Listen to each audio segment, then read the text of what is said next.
Kamusta mga Kapinums TV? Sa bawat tahanan, may isang bagay na tahimik pero makapangyarihan, ang halaman. Hindi man ito nagsasalita, ramdam natin ang epekto nito sa ating araw-araw na buhay.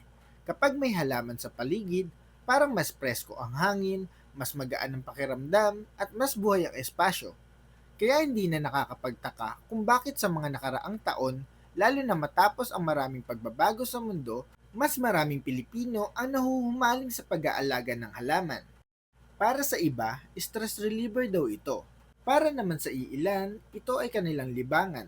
At para sa marami, ito ay naging paraan upang muling kumunek sa kalikasan at sa sarili. Pero alam nyo ba na higit pa sa dekorasyon at libangan ang mga halaman? Sa loob ng libu-libong taon, naniniwala ang iba't ibang kultura, lalo na sa feng shui, na may mga halamang may kakayahang magdala ng swerte, pera, proteksyon, at magandang kapalaran. Hindi lang basta ganda ang dala nila, kundi enerhiya na kayang baguhin ang daloy ng buhay sa loob ng isang tahanan o negosyo. Ngayong 2026, napapasok sa Year of the Fire Horse, mas nagiging mahalaga ang tamang balanse ng enerhiya. Ito ay taon na mabilis na galaw, matitinding desisyon, at malalaking oportunidad. Pero kasabay din ito ang panganib ng stress, impulsive choices, at biglaang pagkawala ng swerte. Kaya sa video na ito, tatalakayin natin ang 10 halaman na itinturing na pinakamalakas magdala ng swerte ngayong 2026. Base sa feng shui, aalamin natin kung bakit sila swerte, paano sila gumagana sa enerhiya ng taon, at bakit patuloy silang pinipili ng maraming tao mula noon hanggang ngayon. Simulan na natin. Top 10. Jade Plant. Ang jade plant ay isa sa pinakakilalang halamang pampaswerte sa feng shui, lalo na pagdating sa pera, negosyo at pangmatagalang kasaganahan. Mapapansin agad ang makakapal at bilugan dahon nito na kahawig na sinaunang Chinese coins, dahilan kung bakit matagal na itong iniuugnay sa yaman at abundance. Sa tradisyonal na feng shui, pinaniniwalaang ang ganitong hugis ng dahon ay nag-iipon ng enerhiya sa halip na magpakawala nito, kaya mas tumitibay ang daloy ng pera sa bahay o opisina. Ngayong 2026 na Year of the Fire Horse, inaasahang magiging mabilis ang galaw ng enerhiya, mabilis kumita pero mabilis din gumastos. Dito pumapasok ang papel ng jade plant. Bilang isang wood element, sinusuportahan nito ang fire energy ng taon. Ngunit dahil isa rin itong succulent na may earth quality, nagbibigay ito ng balanse at katatagan. Sa madaling salita, tinutulungan nitong hindi masunog o masayang ang swerte. Marami ang naniniwala na kapag malusog at patuloy na tumutubo ang jade plant, sumasabay din dito ang pag-unlad ng kabuhayan ng may-ari. Karaniwang makikita ito malapit sa pintuan ng bahay, sa work desk, o sa may cash register ng mga negosyo. Sa Pilipinas, ang presyo nito ay naglalaro mula 250 pesos hanggang 2,500 pesos, depende sa laki at maturity ng halaman. Top 9. Bamboo Plant. Ang Lucky Bamboo Plant ay isa sa pinaka-versatile at pinaka-ginagamit na feng shui plant, lalo na sa mga tahanan at opisina. Bagamat hindi ito tunay na kawayan sa botanical sense, malalim ang simbolismo nito sa Chinese culture. Ang tuwid at pataas na tubo ng halaman ay kumakatawan sa tuloy-tuloy na pag-angat ng buhay, career, at personal na paglago. Sa feng shui, mahalaga rin ang bilang ng tangkay ng Lucky Bamboo. Iba't ibang kombinasyon ang iniuugnay sa kaligayahan, yaman, kalusugan at long-term luck. Sa taong 2026, kung saan nangingibabaw ang impulsive at minsan ay magulong firehorse energy, ang Lucky Bamboo ay nagsisilbing guide, nagbibigay ng direksyon at disiplina sa mga plano, lalo na sa trabaho at negosyo. Pinaniniwala ang sinisipsip ng Lucky Bamboo ang stagnant o mabigat na kai o energy sa paligid at pinapalitan ito ng masigla at positibong enerhiya. Kaya naman madalas itong ilagay sa office desk, living rooms, at sa east o southeast area ng bahay. Isa rin ito sa pinakaabot kayang halamang pampaswerte na may presyong 150 pesos hanggang 1,500 pesos, depende sa arrangement at dami ng tangkay. Top 8. Peace Lily. Ang peace lily ay hindi lamang maganda sa paningin, kundi may malinaw ding scientific at feng shui value. Kilala ito sa kakayahang maglinis ng hangin, isang katotohanang kinilala pa ng mga pag-aaral tulad ng NASA Clean Air Study. Sa feng shui, ang malinis na hangin ay katumbas ng malinis at maayos na daloy ng kai, na mahalaga sa swerte at kalusugan ng mga nakatira sa bahay. Sa Fire Horse Year ng 2026, inaasahang magiging emosyonal at intense ang maraming sitwasyon. Mabilis uminit ang ulo, madaling ma-stress, at madalas magkaroon ng alitan. Dito nagiging mahalaga ang peace lily dahil taglay nito ang water element na natural na nagpapalamig at nagbabalanse ng sobrang apoy. Ang presensya nito sa isang espasyo ay nagdadala ng katahimikan, emotional healing, at mas maayos na relasyon. Maraming feng shui practitioners ang nagre-rekomenda ng peace lily para sa mga tahanang may tensyon o para sa mga taong dumaraan sa mabibigat na desisyon. Karaniwan itong nilalagay sa living room, bedroom na may sapat na ventilasyon o sa north area na konektado sa karir.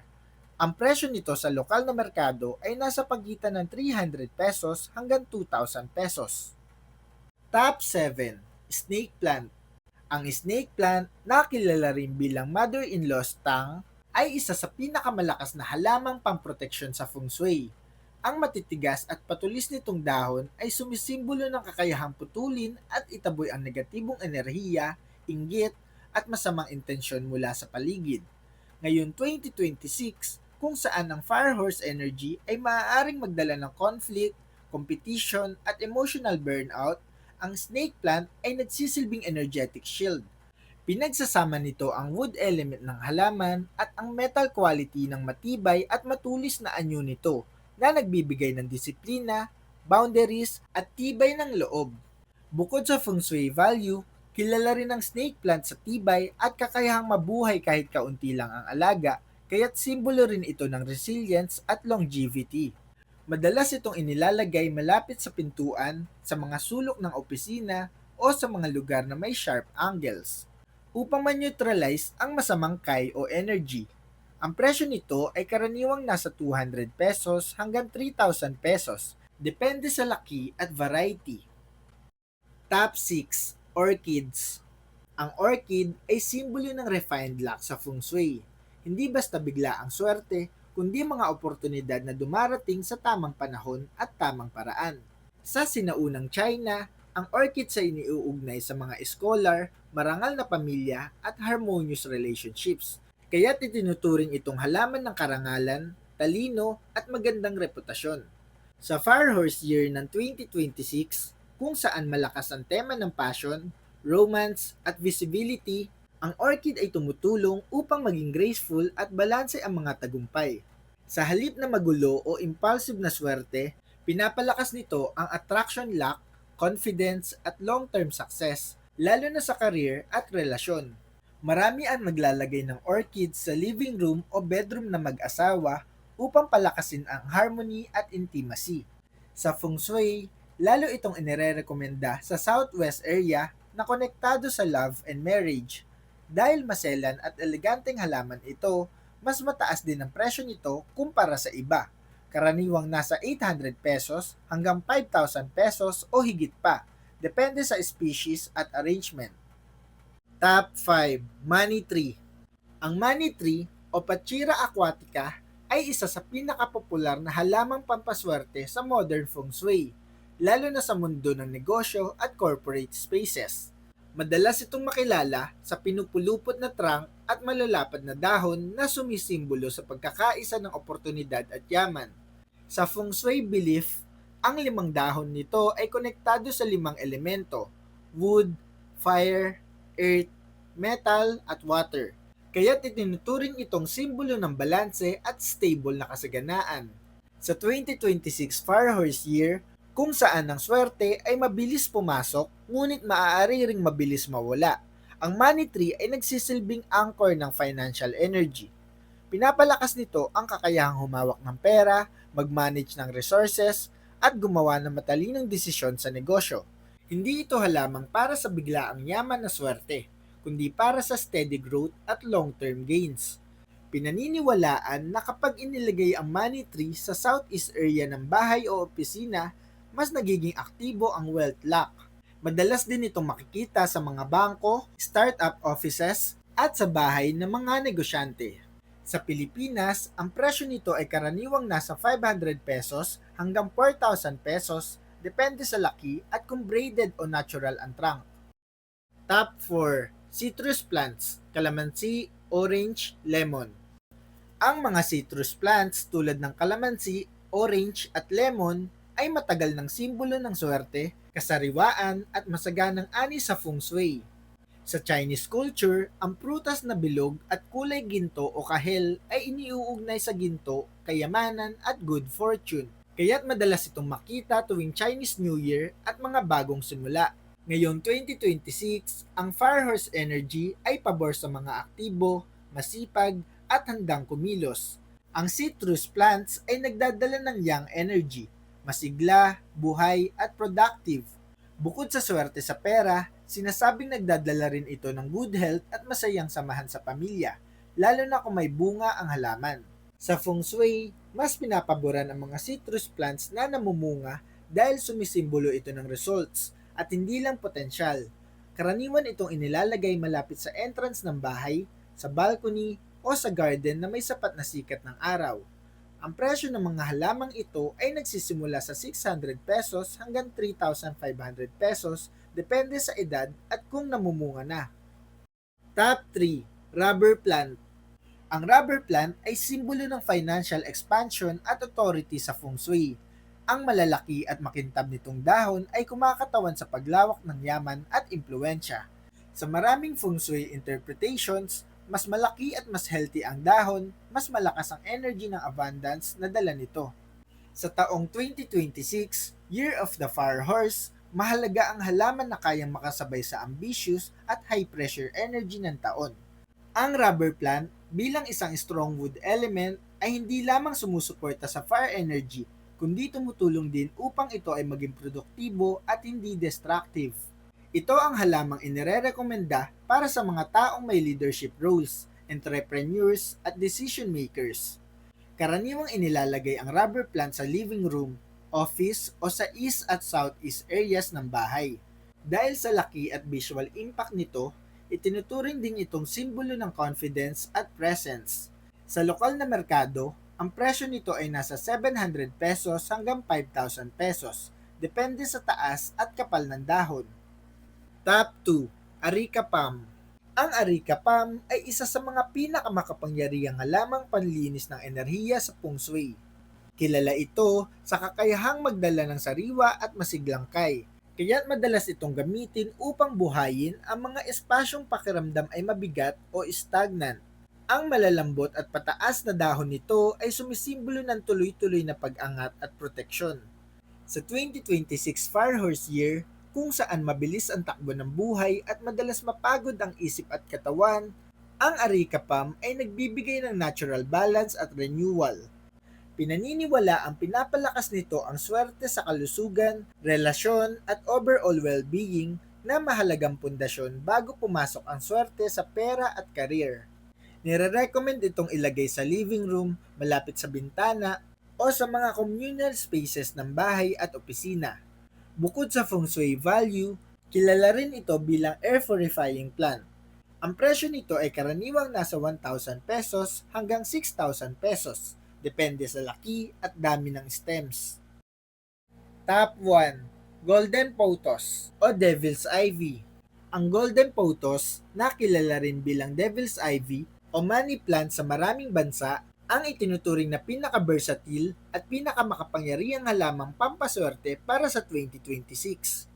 Ang hugis puso at gininto ang dahon nito ay malinaw na simbolo ng pera, oportunidad at tuloy-tuloy na daloy ng swerte. Sa feng shui ng Fire Horse Year, napakahalaga ng halaman na kayang mag-adjust sa mabilis at minsan ay magulong energy. Dito namamayani ang Golden Pothos. Bilang isang malakas na wood element, sinusuportahan nito ang fire energy ng taon. Ngunit dahil flexible at trailing ang anyo nito, tinutulungan nitong maging smooth at tuloy-tuloy ang daloy ng swerte sa halip na biglaan at pabago-bago. Pinaniniwalaan ng Golden Pothos ay humihigop ng negative energy at pinapalitan ito ng abundance luck. Kaya't madalas itong ilagay sa mga sulok, sa itaas ng cabinets, o malapit sa mga lugar na may electrical equipment. upang i-neutralize ang heavy energy. Isa rin ito sa pinakamadaling alagaan, dahilan kung bakit sinasabing ayaw nitong tumigil ang swerte ng may-ari. Ang presyo nito ay abot kaya, karaniwang nasa 200 pesos hanggang 2,000 pesos, ngunit ang feng shui value nito ay itinuturing na napakataas. At iyan nga mga Kapinoms TV, ang 10 pinakaswerteng halaman ngayong 2026, base sa feng shui ng Year of the Fire Horse. Mapapansin ninyo na magkakaiba man ang kanilang itsura, presyo, at paraan ng pag-aalaga, iisa ang kanilang mensahe. Ang kahalagahan ng buhay, balanse, at tamang daloy ng enerhiya sa ating tahanan at buhay. Sa huli, hindi lang naman swerte ang dinadala ng mga halaman, kundi paalala rin na ang pag-aalaga sa paligid natin ay pag-aalaga rin sa ating sarili. Ngayon mga Kapinoms TV, gusto naming marinig mula sa inyo. Alin sa mga halamang nabanggit ang meron na kayo sa bahay? May napansin ba kayong pagbabago sa inyong buhay simula na mag-alaga kayo ng halaman? At kung may idaragdag kayo, mayroon ba kayong halaman na sa tingin ninyo ay nagdala rin ng swerte sa inyong buhay? I-share nyo ang inyong kwento sa comments. At kung nagustuhan nyo ang video na ito, huwag kalimutang i-like, i-share at mag-subscribe sa ating channel.